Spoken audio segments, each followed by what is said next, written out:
Same ingredients தான் ரெண்டுத்துலேயுமே. அரிசி மட்டும் இது வந்து பார்த்திங்கன்னா வரகரிசி, இது வந்து பார்த்திங்கன்னா பாஸ்மதி ரைஸ்.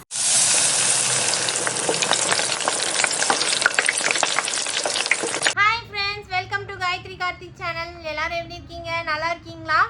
நேற்று வந்து நான் வீடியோவில் சொல்லியிருப்பேன். ஆக்சுவலி இன்றைக்கி தான் அந்த வீடியோ அப்லோட் பண்ணியிருக்கேன். சுத்தமாக வெஜிடபிள்ஸ் எதுவுமே வீட்டில் இல்லைன்னு சொல்லிட்டு அதுக்காக நான் நிறைய வாங்கிட்டு வந்துட்டேன் வெஜிடபிள்ஸு. எப்படி வந்து ஃப்ரிட்ஜ்லேயும் எடுத்து வைக்க போகிறேனே தெரில, அந்தளவுக்கு வாங்கிட்டு வந்துட்டேன். வேஸ்ட் பண்ணாமல் காலி பண்ணணும், அதுதான் ஒன்று. வாங்க என்னென்ன வாங்கியிருக்கேன்னு சொல்லிட்டு பார்க்கலாம். ஃபஸ்ட்டு வந்து பார்த்திங்கன்னா வந்து பப்பாளி வாங்கியிருக்கேன். பார்க்கவே ரொம்ப ஃப்ரெஷ்ஷாக இருந்ததுனால வாங்கிட்டேன். அதுக்கப்புறம் பார்த்திங்கன்னா ஒரே ஒரு சௌ காய் வாங்கியிருக்கேன். ஒரே ஒரு காய் இருந்தாலே போதும், நல்லா சூப்பரான கூட்டு வச்சு சாப்பிட்றலாம். அதுக்கப்புறம் பார்த்திங்கன்னா முக்கியமாக நான் வந்து என்ன வாங்க போனேன்னா, பசங்களுக்கு வந்து ஹார்லிக்ஸ் காலியாக போயிடுச்சு. அதுக்கப்புறம் மிளகாத்தூளும் காலியாக போயிடுச்சு. மிளகா தனியாக ஹார்லிக்ஸ் வாங்கிறதுக்கு தான் போனேன். ஆனால் வந்து பார்த்திங்கன்னா என்னென்னமோ வாங்கிட்டு வந்திருக்கேன். மிளகா ஒரு 1/2 கிலோ, தனியாக ஒரு 1/2 கிலோ வாங்கிக்கிட்டேன். ப்ளஸ் ஃபஸ்ட்டு வந்து பார்த்திங்கன்னா 1 kg வாங்கி நான் அரைச்சி வச்சுருந்தேன். அது எப்படி ஆயிடுச்சுன்னா வந்து பார்த்திங்கன்னா வாசனை வந்து போயிடுச்சு. கொஞ்ச நாள் நல்லா இருக்க மாதிரி இருந்தது, அதுக்கப்புறம் வந்து வாசனை ரொம்பவே கம்மியான மாதிரி இருக்குது. அதனால தான் நான் வந்து என்ன பண்ணிட்டேன்னா இந்த மாதிரி 1/2 kg வாங்கி அரைச்சிக்கலாம் அப்படின்னு சொல்லிட்டு இது பண்ணிட்டேன். அதுக்கப்புறம் பார்த்திங்கன்னா நீட்டு மிளகா வாங்கலை, குண்டு மிளகாவே வாங்கிட்டு வந்திருக்கேன். 398 ருபீஸ் குண்டு மிளகா 1 kg. அதுக்கப்புறம் வந்து மிளகா தண்ணி அரைக்கிறதுக்கு வீட்டில் மற்ற பொருள்லாம் இருக்குது, மிளகு இல்லை, அதனால் மிளகு மட்டும் வாங்கிக்கிட்டேன். அதுக்கப்புறம் வெஜிடபிள்ஸ் என்னென்ன வாங்கணும்னு சொல்லிட்டு பார்க்கலாம். கேரட், அதுக்கப்புறமேட்டு சில்லிஸ், அதுக்கப்புறமேட்டு பிரிஞ்சால், அதுக்கப்புறம் பீன்ஸ், அதுக்கப்புறம் வந்து புதினா, கொத்தமல்லி. ஃப்ரெஷ்ஷாக இருக்குங்க கிரேஸ் மார்க்கெட்டில் வெஜிடபிள்ஸு, கண்டிப்பாக தாராளமாக வாங்கலாம். அதுக்கப்புறம் வந்து குக்கும்பர் வந்து பார்த்திங்கன்னா கண்டிப்பாக உங்கள் வீட்டு பக்கத்தில் எங்கே குக்கும்பர் கிடைச்சாலுமே டெய்லியும் ஒன்று வாங்கி ஒன்று சாப்பிடுங்க, ரொம்பவே நல்லது குக்கும்பர். அதுக்கப்புறம் பார்த்திங்கன்னா காலிஃப்ளவர் நல்லா பெருசாக இருக்குது. அதுக்கப்புறம் பார்த்திங்கன்னா உருளைக்கிழங்குங்க 1 கிலோ வந்து 25 ருபீஸ் இருந்துச்சு. இது அப்படியே ஒரு கவர் வாங்கிட்டேன், ஏன்னா வந்து பார்க்க நல்லா இருக்குது. உருளைக்கிழங்கு எப்பயுமே வந்து க்ரீன் கலரில் இருந்தால் வாங்கக்கூடாதுன்னு சொல்லுவாங்க. ஸோ இனிக்கும் அந்த உருளைக்கிழங்கு, அதனால் வந்து இந்த மாதிரி நல்லா ப்ரௌனாக இருக்கிறத பார்த்து வாங்கணும். இது ஃபுல்லாகவே வாங்குறது வந்து சூப்பராகவே இப்போ வாங்கியிருக்கிறது வந்து சூப்பராக இருக்குது, அதனால மொத்தமாக வாங்கிக்கிட்டேன். பொட்டேட்டோஸ் எப்பயுமே நான் எல்லாத்துக்குமே போடுவேன். குழம்புல போடுவேன், சிக்கன் குழம்புல போடுவேன், மட்டன் குழம்புல போடுவேன், எல்லா குழம்புலையுமே போடுவேன். அதனால் வந்து 2 கிலோ இருக்கும்னு நினைக்கிறேன், வாங்கிட்டேன். அதுக்கப்புறம் பார்த்திங்கன்னா மஷ்ரூம்ஸ் வந்து ஆஃபர் போட்டிருந்தாங்க, பை 1 get 1 ஃப்ரீ போட்டிருந்தாங்க. சூப்பராக, ஆனால் ஃப்ரெஷ்ஷாக தான் இருக்குது, ஃப்ரெஷ்ஷாக இல்லாமலாம் இல்லை, ஃப்ரெஷ்ஷாக இருக்குது. இதில் வந்து 5 days எக்ஸ்பைரி கொடுத்துருக்காங்க. பட் எனக்கு தெரிஞ்சு இன்றைக்கி இல்லைனா நாளைக்கு செஞ்சிடணும். தாராளமாக வாங்கலாம், 50 ருபீஸ் தான் 2 பேக்கும் சேர்த்து. அதுக்கப்புறம் பார்த்தீங்கன்னா வந்து கறி லீஸ், இது வந்து 3 ருபீஸ் காசு. அதுக்கப்புறம் பார்த்தீங்கன்னா இவன் கோவமாக இருக்காளாம், அதனால சிரிக்கவே மாட்டாளாம். இதுக்கப்புறம் சிரிக்கவே மாட்டாளாம் தாக்ஷா, பார்க்கலாம். அதுக்கப்புறம் பார்த்தீங்கன்னா மின்ட்டு சொல்லிட்டேனே, அது மின்ட்டு கிடையாது, அது வந்து பார்த்தீங்கன்னா இது கீரை. அதுக்கப்புறம் பார்த்தீங்கன்னா கீரை வாங்கியிருக்கோம். அப்புறம் பார்த்தீங்கன்னா மிளகா தனியாக அரைக்கிறதுக்கு மஞ்சள், அப்புறம் ரொம்பவே ஃப்ரெஷ்ஷாக நம்மளுக்கு கிடச்சிருக்க லெமன். வெயிலுக்கு நல்லா வந்து ஜூஸ் போட்டு குடிக்கலாம், சூப்பராக இருக்குது, பயங்கர வாசனையாக இருக்குது. வாசனை பாரு, செமையாக இருக்குது, பயங்கர வாசனையாக இருக்குங்க. உண்மையாலே அப்படியே கொட்டி வச்சுருக்காங்க, பார்க்கவே அழகாக இருந்துச்சு இந்த இது. சரி வாங்க நம்ம மிளகா தனியாக காய வச்சிடலாம். வாங்கிட்டு வந்த மிளகா தனியா, அப்புறம் இந்த மிளகு சீரக சாமான்லாம் வந்து மாடியில் கொண்டு போய் காய வைக்கணும். எப்படியும் 2-3 நாள் நல்லா காய வச்சாதான் வந்து அரைக்கிறதுக்கு ரெடி ஆகும். குண்டு மிளகாய் பார்க்க செம்மையாக செக்கச்செவேன்னு இருக்குது. காரம் எப்படி இருக்கும்னு தெரியல.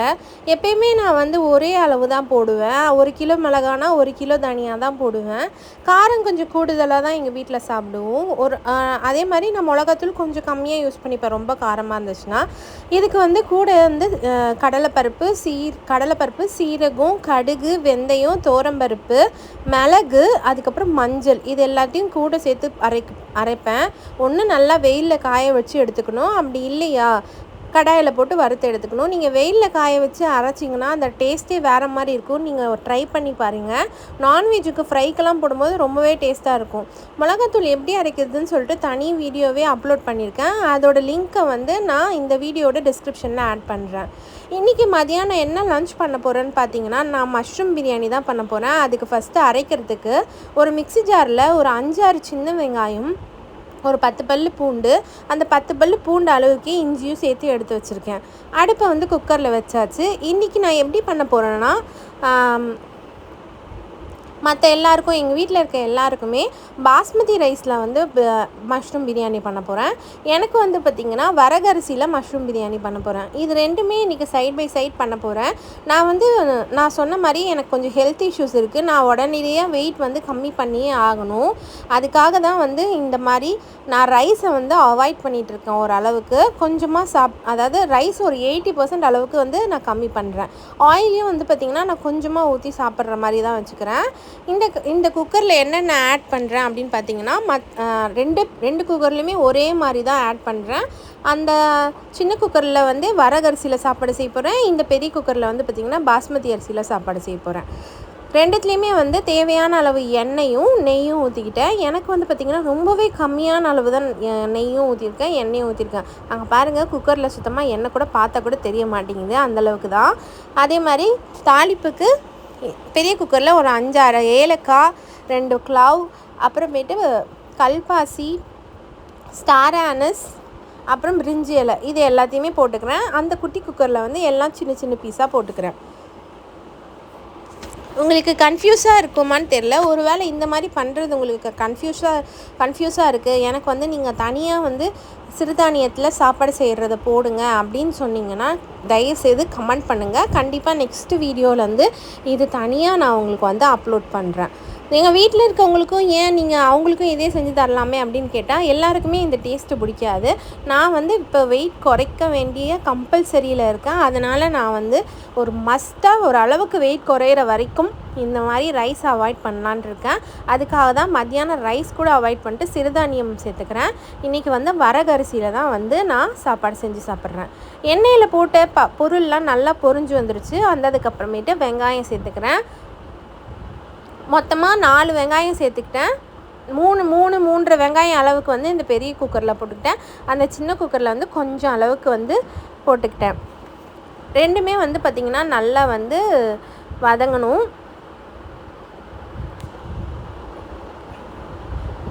ரொம்ப அந்த சின்ன குக்கர் வந்து பார்த்திங்கன்னா அடுப்பே ஸ்லோவாக தான் வச்சுருக்கேன். ஏன்னா கம்மி அளவில் பண்ணுறதுனால அடி பிடிச்சிடக்கூடாது அப்படின்றதுனால ஸ்லோவாக வச்சே பண்ணுறேன். அதே மாதிரி பச்சை மிளகாய் அடுத்து போட்டுக்கிறேன். இதில் வந்து பார்த்திங்கன்னா 4 பச்சை மிளகா போட்டுக்கிறேன். அதில் வந்து ஒரே ஒரு பச்சை மிளகா தான் போட்டுக்கிறேன். நல்லா வந்து கீனி வச்சுருக்கேன். ரெண்டுத்தையும் வந்து வெங்காயம் நல்லா வதங்கணும். அந்த அளவுக்கு வந்து ஸ்லோவாக வச்சு வதக்கிக்கிறேன். இன்னொரு வாட்டி சொல்கிறேன், கன்ஃபியூஸாக இருந்தால் சொல்லிவிடுங்க. என்ன தான் அடுப்பு ஸ்லோவாக இருந்தாலும் இந்த சின்ன குக்கரில் வச்சுருக்கேன்ல அது சீக்கிரம் வதங்கிடுச்சு. இங்கே பாருங்கள், புதினா, சின்ன வெங்காயம், பூண்டு, இஞ்சி போட்டு அரைச்சோம்ல அதில் வந்து ஒரு ஸ்பூன் அளவுக்கு பேஸ்ட்டை வந்து அந்த சின்ன குக்கரில் போட்டுக்கிறேன். இது வந்து பார்த்திங்கன்னா இதுவும் வெங்காயம் வந்து ஓரளவுக்கு வதங்கிருச்சு. இப்போ அதை வந்து நல்லா வதக்கிக்கிறேன். ஆயிலும் வந்து பார்த்திங்கன்னா கம்மியாக தான் சேர்த்துக்கிறேன். இதுலேயும் பார்த்திங்கன்னா நல்லாவே வெங்காயம் வதங்கி வந்துடுச்சு. இப்போ இதுலேயும் பார்த்திங்கன்னா இப்போ அந்த பேஸ்ட்டை தான் நம்ம சேர்க்க போகிறோம். ரொம்பவே டேஸ்ட்டாக இருந்தது இந்த மாதிரி மஷ்ரூம் பிரியாணி பண்ணும்போது. நான் சிக்கன் பிரியாணி பண்ணுற மாதிரியே பண்ணுவேன் மோஸ்ட்லி. எங்கள் அத்தை தான் வந்து பார்த்திங்கன்னா இந்த மாதிரி அரைச்சி போடு நல்லாயிருக்கும் அப்படின்ற மாதிரி சொன்னாங்க. சரி, இந்த வாட்டி நம்ம வந்து அரைச்சி போட்டு ட்ரை பண்ணலாம் அப்படின்ட்டு நான் இந்த வாட்டி ட்ரை பண்ணேன். பச்சை மிளகாவும் இதில் போட்டு அரைச்சிருக்கலாம், பட் வேண்டாம் ரொம்ப காரம் ஆகிடும் அப்படின்றதுக்காக தான் நான் பச்சை மிளகாவை அப்படியே முழுசாகவே போட்டிருக்கேன். ரெண்டுத்தையும் பார்த்திங்கன்னா அந்த பச்சை வாசனை போகிற அளவுக்கு நல்லாவே வதக்கிக்கலாம். வதக்கி எடுத்ததுக்கப்புறமேட்டு தக்காளிங்க, அதில் பார்த்திங்கன்னா ஒரு தக்காளி அளவுக்கு போட்டுட்டு அதை வதக்கிக்கிறேன். இதில் பார்த்திங்கன்னா ஒரு 3.5 தக்காளி அந்த அளவுக்கு போட்டுக்கிறேன். மீடியம் சைஸ் தக்காளி நிறைய தேவை கிடையாது இந்த இதுக்கு. என்ன பண்ணுறதுன்னு தெரியல, திடீர்னு ஹெல்த் இஷ்யூ அப்படின்னு சொல்லிட்டு வந்துடுச்சு. ரொம்ப நாளாக கொஞ்சம் கஷ்டமாகவே இருந்தது. எனக்கே கொஞ்சம் டிஃப்ரெண்ட்டாக இருந்துச்சு. அதனால தான் பார்த்திங்கன்னா ஹாஸ்பிட்டல் போயிருந்தேன். ஸோ இப்போ கண்டிப்பாக நீங்கள் வெயிட் குறைச்சே ஆகணும் அப்படின்ற மாதிரி நிலமை வந்திருக்கு. நல்லா சாப்பிடுவேன். ஸோ என்ன மாதிரியே நிறைய பேர் நல்லா சாப்பிட்றவங்களாம் இருப்பீங்க. அவங்களுக்காக கூட இந்த வீடியோவை நீங்கள் எடுத்துக்கலாம். நல்லா சாப்பிட்றவங்களாம் என்ன பண்ணுவாங்க, டயட் இருக்கும்போது கொஞ்சமாக அவங்களால சாப்பிடவே முடியாது. ஸோ அதுக்கு ஆல்டர்னேட்டிவாக பார்த்திங்கன்னா நீங்கள் இந்த மாதிரிலாம் ஃபுட்டு எடுத்துக்கும் போது டேஸ்ட்டெல்லாம் மேக்ஸிமம் நம்ம ரீச் பண்ணிக்கலாம். ஆனால் நம்ம எடுக்கிற சாப்பாடு நம்ம ஒயிட் ரைஸில் ஒன்றுமே கிடையாது, வெறும் கார்போஹைட்ரேட்ஸ் தான் இருக்குது. இதில் பார்த்திங்கன்னா நல்ல ப்ரோட்டீன் ஃபைபர் நிறைய இருக்குது. ஸோ நீங்கள் இந்த மாதிரி சாப்பிடும்போது ஆட்டோமேட்டிக்காக பாடியில் இருக்க கொலஸ்ட்ரால்லாம் கம்மியாகும். ஸோ அதனால் இந்த மாதிரி டயட் நான் கல்யாணத்துக்கு முன்னாடி இருந்திருக்கேன். நிறைய அப்போல்லாம் ஒர்க் அவுட் பண்ணுவேன். இப்போ ஒர்க் அவுட் பண்ணுறதுக்கே சுத்தமாக டைம் கிடையாது. வீட்லேயே ஸ்டார்ட் பண்ணால் கூட என்னால் ஒர்க் அவுட் பண்ண முடியல. தக்காளி போட்டு ரெண்டுத்தையும் வதக்கிக்கிட்டேன். அந்த சின்ன குக்கரில் அடி பிடிக்கிறதுனால லைட்டாக ஒரு 1/4 கிளாஸ் அளவுக்கு தண்ணி ஊற்றிக்கிட்டேன். ஸோ வதக்கிறதுக்கு ஈஸியாக இருக்கும் அப்படின்றதுக்காக. அதே மாதிரி உப்பு சேர்த்துக்கிறேன். ரெண்டுத்துலேயுமே தேவையான அளவு உப்பு சேர்த்துக்கிறேன். அதே மாதிரி உப்பும் கல்லுப்பாகவே யூஸ் பண்ணுங்கள். இப்போ தாங்க வந்துச்சு கொஞ்ச நாளைக்கு முன்னாடி சால்ட்டு. நம்ம வீட்டில் நம்ம பாட்டி தாத்தாலாம் பார்த்திங்கன்னா கல்லுப்பு தான் எல்லாத்துக்குமே யூஸ் பண்ணியிருப்பாங்க. அப்படி அவங்களுக்கு தூள் உப்பு வேணும்னா இதை அம்மியில் போட்டு பொடிச்சுப்பாங்க. நமக்கு இருக்கவே இருக்குது மிக்ஸி அந்த ஜாரில் பார்த்திங்கன்னா கொஞ்சம் ஒரு 1/2 கிலோ கல்லுப்பு போட்டிங்கன்னா நீங்கள் அடித்து எடுத்து வச்சுக்கலாம். தூளுப்பாக இருக்கும். சாஃப்டாக இருக்குன்றதுக்காக கடையில் விற்கிற தூளுப்பை யூஸ் பண்ணாமல் இந்த மாதிரி தூளுப்பை வாங்கி நம்ம கல்லுப்பே அரைச்சி தூளுப்பாக வாங்கி யூஸ் பண்ணிக்கலாம். நான் இந்த தூளுப்பு காலியானதுமே நான் அதை தான் யூஸ் பண்ணலான்ட்டு இருக்கேன். ரெண்டுத்துலேயுமே பார்த்திங்கன்னா சில்லி பவுடர் சேர்த்துக்கிறேன். ரொம்ப சின்ன கரண்டின்றதுனால தான் நான் இத்தனை ஸ்பூன் போடுறேன். அதனால தான் உங்கள்கிட்ட ஸ்பூன் காமிச்சிருக்கேன். மொத்தமாக பார்த்திங்கன்னா இந்த பெரிய குக்கரில் ஒரு 1 டேபிள் ஸ்பூன் சில்லி பவுடர் போட்டிருப்பேன். அந்த குட்டி குக்கரில் பார்த்திங்கன்னா அதில் ஒரே ஒரு டேபிள் ஸ்பூன், ஸோ அதுக்கு 1/4 ஸ்பூன் இருக்கும். அந்த அளவுக்கு தான் சேர்த்துக்கிறேன். இந்த மாதிரி செய்யும்போது கஷ்டமாக இல்லையான்னு கேட்டால் என்ன பண்ணுறது, கொஞ்சம் கஷ்டமாக தான் இருக்குது. ஒரே சாப்பாடாக செஞ்சுருவேன் எப்பயுமே. இப்போ 2 சாப்பாடாக செய்யும்போது கொஞ்சம் கஷ்டமாக தான் இருக்குது. பட் ஓகே, நம்ம நல்லா இருக்கணும் அப்படின்னும் போது நம்ம இந்த மாதிரி எதாவது செஞ்சு தான் ஆகணும் கண்டிப்பாக. திருப்பி சொல்கிறேன், உங்களுக்கு இந்த மாதிரி நான் காமிக்கிற போது உங்களுக்கு கன்ஃபியூஸாக இருந்துச்சுன்னா சொல்லுங்கள். நான் தனித்தனி வீடியோவாக உங்களுக்கு அப்லோட் பண்ணுறேன். நார்மல் மஷ்ரூம் பிரியாணி வேணும்னாலும் சொல்லுங்கள், அதுவும் தனியாக அப்லோட் பண்ணுறேன். சிறுதானிய மஷ்ரூம் பிரியாணி வேணும்னாலும் சொல்லுங்கள், நான் அப்லோட் பண்ணுறேன். அதே மாதிரி மஷ்ரூம் சேர்த்துக்கிறேன். இப்போ மசாலா ரெடி ஆகிடுச்சு. ரெண்டுத்துலேயுமே மஷ்ரூம் சேர்த்துக்கிறேன். அதில் ஒரு 5-6 பீஸ் மஷ்ரூம் போட்டுக்கிட்டேன். மிச்சம் எல்லாத்தையுமே இதில் போட்டுக்கிட்டேன். இன்றைக்கி வாங்கிட்டு வந்த மஷ்ரூம்ஸ் தான் 2 பேக்கெட் 50 ருபீஸ்ன்னு சொல்லிட்டு கிரேஸ் மார்க்கெட்டில் வாங்கிட்டு வந்தேன். அந்த மஷ்ரூம் தான். நான் கூட நினச்சேன் பை 1 get 1 போட்டிருக்காங்களே நல்லாயிருக்கும் அதுன்னு சொல்லிட்டு. நல்லா ஃப்ரெஷ்ஷாகவே இருந்துச்சு. நல்லா பாதியாக கட் பண்ணி போட்டுக்கிட்டேன். அதே மாதிரி அத்தை பட்டாணி வாங்கிட்டு வந்து வச்சுருந்தாங்க. அதுலேருந்து கொஞ்சம் திருடி ரெண்டுத்துலேயும் கொஞ்சம் கொஞ்சம் போட்டுக்கிட்டேன். பட்டாணி போடும்போது இன்னும் கொஞ்சம் டேஸ்ட் என்ஹான்ஸ் பண்ணி கொடுக்கும், சாப்பிட்றச்ச நல்லாயிருக்கும். அதனால் நான் பட்டாணியும் கொஞ்சம் கொஞ்சம் போட்டுக்கிட்டேன். ரெண்டுத்தையும் பார்த்திங்கன்னா மேக்ஸிமம் மசாலா எல்லாம் முடிஞ்சாச்சு. இப்போ முக்கியமாக கேர்டு சுத்தமாக வீட்லேயே இல்லை. 2 பேக்கெட் ஃப்ரிட்ஜில் இருந்தது. அதில் கொஞ்சம் கொஞ்சம் கேர்டு தான் இருந்தது. ஸோ ரெண்டுத்துலேயும் பார்த்திங்கன்னா டிவைட் பண்ணி கேர்டு ஊற்றிக்கிட்டேன். மஷ்ரூம் பிரியாணிக்கு நீங்கள் நிறைய கேர்டு ஊற்றி செய்யுங்க. ஸோ இது நான்வெஜ் கிடையாது. நான்வெஜ் மாதிரி கொஞ்சம் டேஸ்ட் வரணும் அப்படின்ற பட்சத்தில் கொஞ்சம் தயிர் அதிகமாக சேர்த்துக்கிட்டிங்கன்னா பயங்கர டேஸ்டியாக இருக்கும்.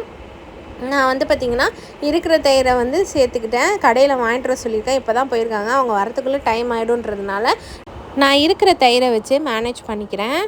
நீங்கள் பார்த்திங்கன்னா ஒரு 10 ரூபா தயிர் இருந்ததுன்னா இந்த பெரிய குக்கரில் அந்த 10 ரூபா தயிரையும் ஊற்றிடுங்க. அந்த சின்ன குக்கரில் நான் 1 கிளாஸ் அரிசிக்காக தான் வச்சுருக்கேன். அதில் பார்த்திங்கன்னா ஒரு ஹாஃப் தயிர் பேக்கெட்டை நான் ஊற்றிடுவேன். இப்போ இருக்கிற தயிரை வச்சு மேனேஜ் பண்ணிக்கிட்டாச்சு. ரெண்டையும் நல்லா மிக்ஸ் பண்ணியும் விட்டாச்சு. லாஸ்ட்டாக வந்து பாருங்கள், எங்கள் அத்தை வந்து டேஸ்ட் பண்ணி சொல்லியிருந்திருப்பாங்க. எனக்கே வந்து அதிசயமாயிடுச்சு. அப்படிங்களா அப்படின்ற மாதிரி. என்னன்னு சொல்லிட்டு பாருங்கள், இந்த 2 சாப்பாடில் எது வந்து டேஸ்ட்டாக இருக்குது அப்படின்னு சொல்லலாம் அப்படின்னு சொல்லிட்டு அத்தைக்கிட்ட தான் கேட்டிருந்தேன். அவங்க வந்து ரிவ்யூ கொடுத்துருப்பாங்க பாருங்கள். நான் கூட நினச்சேன் வேறு மாதிரி சொல்லுவாங்கன்ட்டு, ஆனால் அவங்க பதிலே வேறு மாதிரி இருந்துச்சு. அதே மாதிரி இப்போ மஷ்ரூம்லாம் போட்டாச்சு, கேர்டும் போட்டுக்கிட்டாச்சு. இப்போ வந்து சாப்பாட்டுக்கு தேவையான தண்ணி ஊற்றிக்கிறோம். இந்த பெரிய குக்கரில் பார்த்திங்கன்னா 2.5 கிளாஸ் அரிசி வச்சுருக்கேன். ஸோ வந்து 1 கிளாஸுக்கு 1.5 கிளாஸுன்னு சொல்லிட்டு 2.5 கிளாஸுக்கு வந்து 3.25 கிளாஸ் தண்ணி வந்து அளந்து இதில் ஊற்றிக்கிறேன். அதில் வந்து பார்த்திங்கன்னா 1 கிளாஸுக்கு வந்து வரகரிசிக்கு 2.5 கிளாஸ் தண்ணி ஊற்றணும். 1 கிளாஸுக்கு வரகரிசிக்கு 2.5 கிளாஸ் தண்ணி ஊற்றணும். வரகரிசியாக இருக்கட்டும், சிறுதானியம் எந்த அரிசியாக இருந்தாலும் 3லேருந்து 4 வாட்டி கழுவுங்க. அதே மாதிரி ஒரு அரை மணி நேரம் நீங்கள் ஊற வச்சுட்டு அதுக்கப்புறம் அதை வடிச்சிங்கன்னா நல்லா பளபளன்ட்டு வரும் ரைஸு. ஸோ நான் அதில் வந்து பார்த்திங்கன்னா 1 கிளாஸ் அரிசி தான் இன்றைக்கி வைக்க போகிறேன். 1 கிளாஸுக்கு 2.5 கிளாஸு அரிசி வந்து போட்டுக்கிறேன். அதுக்கப்புறமேட்டு 2த்துலேயும் அந்த ஜார் கழுவுன தண்ணி இருந்தது, கொஞ்சம் ஊற்றிக்கிட்டேன் 2த்துலேயும். இது வந்து ஆப்ஷனல் தான், நீங்கள் ஊற்றணுன்னு அவசியம் கிடையாது. நீங்கள் கொஞ்சமாக ஊற்றுற நிறைய ஊற்றிட்டா வந்து ரைஸ் வந்து ரொம்ப கொலன்னு ஆகிடும். ஆல்ரெடி குக்கரில் செய்கிறதுனால கொஞ்சம் ஜூஸியாக தான் இருக்கும். It's okay. அப்புறமேட்டு 2த்துலேயும் வந்து பார்த்திங்கன்னா தண்ணி கொதிச்சதும் ரைஸ் வந்து ஆட் பண்ணிக்கலாம். நான் சொன்னல சின்ன குக்கரில் தான் வேகமாக ஆச்சுன்றதுனால சின்ன குக்கரில் அரிசி வந்து போட்டுட்டு நம்ம வந்து மிக்ஸ் பண்ணி விட்டுட்டு க்ளோஸ் பண்ணி வச்சிடலாம் குக்கரை. இது எனக்கு புதுசு கிடையாது. ஆல்ரெடி நான் கல்யாணத்துக்கு முன்னாடி இந்த மாதிரி சிறுதானியம் மட்டுமே சாப்பிட்டுருந்துருக்கேன். எனக்காக நானே பண்ணிப்பேன். வீட்டில் பிரியாணி பண்ண கூட நான் சிக்கன் பிரியாணி இதிலே பண்ணி சாப்பிட்ருக்கேன். இந்த மாதிரி தான் எனக்கு ஃபீல் ஆகுது. பார்ப்போம் வெயிட் எவ்வளோ வந்து குறையுதுன்னு சொல்லிட்டு. நான் வந்து பார்த்திங்கன்னா டெய்லி ஷார்ட்ஸ் அப்லோட் பண்ணலாம் அப்படின்னு சொல்லிட்டு அப்லோட் பண்ணிகிட்ருக்கேன். பார்த்தீங்களான்னு தெரில. பார்த்தீங்கன்னா வந்து ஓகேவான்ற மாதிரி சொல்லுங்கள். ஸோ 2த்துலேயுமே அரிசி போட்டு குக்கர் மூடி வச்சுட்டு இந்த சிறுதானிய சாப்பாடை வந்து பார்த்திங்கன்னா 3 விசில் கொடுத்து இறக்கிட்டேன். பாஸ்மதி ரைஸை வந்து பார்த்திங்கன்னா 2 விசில் கொடுத்து இறக்கிட்டேன். இப்படி தான் இருக்கும் இந்த சாப்பாடு. பார்க்குறதுக்கு கொஞ்சம் அழுத்தமாக தான் இருக்கும். இது வந்து பார்த்திங்கன்னா பாஸ்மதி ரைஸில் செஞ்சது. இதுவும் வாசனை பார்த்திங்கன்னா பயங்கரமாக இருந்துச்சு. எனக்கு ஆஸ் யூஷுவல் அந்த வரகரிசியோட ஸ்மெல் எப்படி இருக்குன்னா, நம்ம பச்சரிசியை வந்து சாப்பாடு கொதிக்க வச்சுருக்கீங்களா அந்த மாதிரி ஸ்மெல் வந்துச்சு. பாஸ்மதி ரைஸு சொல்லவே வேண்டாம், வாசனை கமகமான்ட்டு இருந்துச்சு. சரி ஃபஸ்ட்டு நம்ம பிளேட்டில் போட்டுட்டு அத்தைக்கிட்ட கொடுத்துட்டு அத்தை என்ன சொல்கிறாங்க அப்படின்னு சொல்லிட்டு பார்க்கலான்னு சொல்லிட்டு தான் வெயிட் பண்ணிகிட்ருக்கேன். அவங்கக்கிட்ட கொடுத்துட்டு அவங்க எப்படி இருக்குதுன்னு சொல்லலான்னு சொல்லிட்டு. நீங்கள் பச்சடி பார்த்திங்கன்னா சூப்பராக வெங்காயம் வந்து நல்லா சாப்பரில் போட்டு நல்லா நைஸாக கட் பண்ணிவிட்டு கேரட்டை வந்து துருவி போட்டு தயிர் நிறைய ஊற்றி சூப்பராக செஞ்சுருந்தேன். சாப்பிடவே டேஸ்ட்டாக இருக்குது. சாலட் செஞ்சுட்டு இதை போட்டு சாப்பிட்டா பயங்கர டேஸ்டியாக இருக்கும். ஒரு நாள் ட்ரை பண்ணலான்ட்டு தான் இருக்கேன். பாஸ்மதி ரைஸ் பிளேட்டிங் வந்து ரெடி ஆகிடுச்சு. நெக்ஸ்ட்டு வந்து ஸ்பெஷல் காயத்ரி ஸ்பெஷல் வரகு ரைஸ் மஷ்ரூம் பிரியாணி தான். இது எப்படி இருக்குன்னு சொல்லிட்டு பார்க்கலாம். எனக்கு பார்க்குறதுக்கு வாசனை இதெல்லாம் வந்து கொஞ்சம் டிஃப்ரெண்ட்டாக இருந்துச்சு. அரிசி நீளமாக இருந்தால் தான் வந்து பிரியாணி டேஸ்ட்டாக இருக்கும்னு அர்த்தம் கிடையாது. ஏன்னா சின்ன வயசில் நம்ம அம்மாலாம் வந்து சாப்பாடு அரிசியிலே பிரியாணிலாம் செஞ்சு போட்டிருப்பாங்க. இந்த வரகரிசி பிரியாணி பார்க்கும்போது எனக்கு அப்படி தான் தோணுது. அத்தை என்ன சொல்கிறாங்கன்னு பார்ப்போம். சேம் இன்க்ரீடியன்ஸ் தான் 2த்துலேயுமே. அரிசி மட்டும் இது வந்து பார்த்திங்கன்னா வரகரிசி, இது வந்து பார்த்திங்கன்னா பாஸ்மதி ரைஸு. பாஸ்மதி ரைஸ் உங்களுக்காக செஞ்சேன், இது வந்து எனக்காக செஞ்சுருக்கேன்.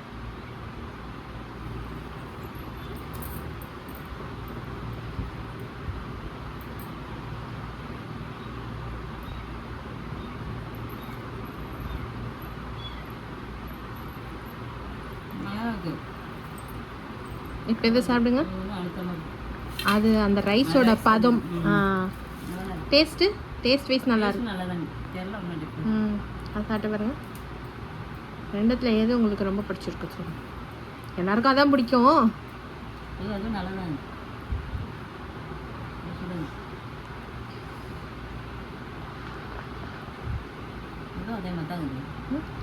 குக்கரில் செஞ்சது